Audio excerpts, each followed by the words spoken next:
আজহার ভাইকে ভিতরে রেখে আমি আর বাইরে থাকতে চাই না, সরকার যেন আমাকে গ্রেফতার করে কারাগারে পাঠানোর ব্যবস্থা করে। কথা একদম পরিষ্কার।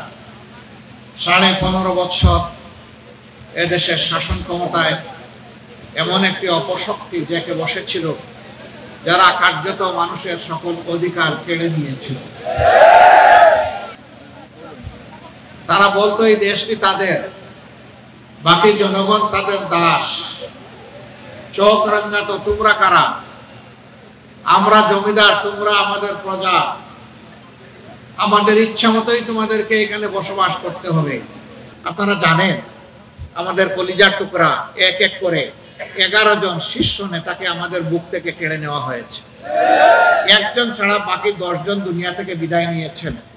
একজন যিনি বেঁচে আছেন তিনি এখন পর্যন্ত এই পরিবর্তিত বাংলাদেশেও এখনো তার ঘাট থেকে জুলুমের বোঝা সরে নাই। তিনি আমাদের প্রিয় ভাই এটিএম আজহারুল ইসলাম।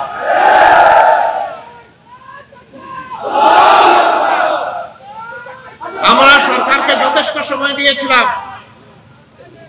এক এক করে কারাগার থেকে সমস্ত রাজনৈতিক নেতারা মুক্ত হয়ে এসেছেন। এটিএম আজহারুল ইসলাম যখন বন্দী হন তখন ছিলেন তিনি বাংলাদেশ জামাতে ইসলামের ভারপ্রাপ্ত সেক্রেটারি জেনারেল। আমরা সরকারের কাছে স্পষ্ট জানতে চেয়েছি তিনি এখনো কারাগারে কেন?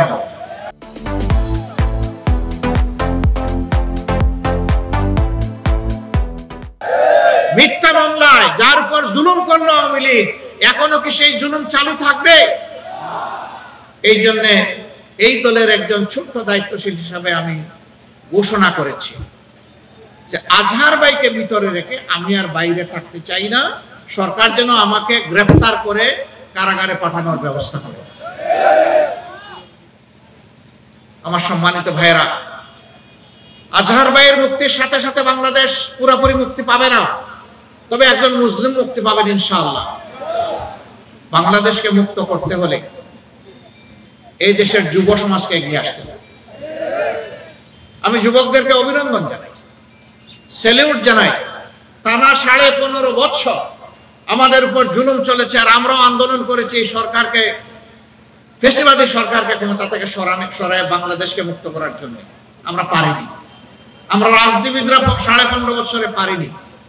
কিন্তু সেই সমস্ত কষ্ট, দুঃখ, যাতনা, জুলুম একত্রিত হয়ে যে শক্তি তৈরি হয়েছিল আমাদের ছাত্রদের নেতৃত্বে, সেই শক্তির বলেই আলহামদুলিল্লাহ বাংলাদেশ মুক্ত হয়েছে ফ্যাসিবাদের ক্ষমতা।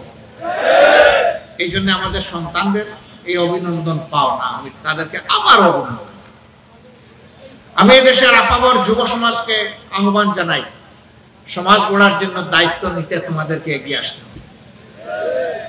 যে সমাজের যুবকেরা এগিয়ে আসে বিপ্লবের জন্য, সেই সমাজে আল্লাহর পক্ষ থেকে বিপ্লব সফল হয়।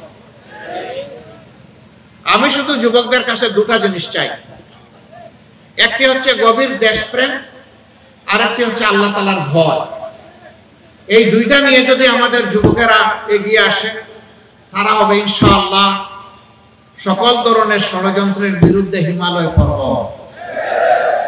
এই পর্বত খসিয়ে দিতে যেই মাথা দিয়ে গুতা দিব, ওর মাথা ভেঙে চুরমার হবে। যুবকদের সেই শক্তিতে বাংলাদেশ, নতুন বাংলাদেশ, আগামীর বাংলাদেশ, মানবিক বাংলাদেশ, দুর্নীতি এবং দুঃশাসন মুক্ত বাংলাদেশ ইনশাআল্লাহ আমরা গড়ব।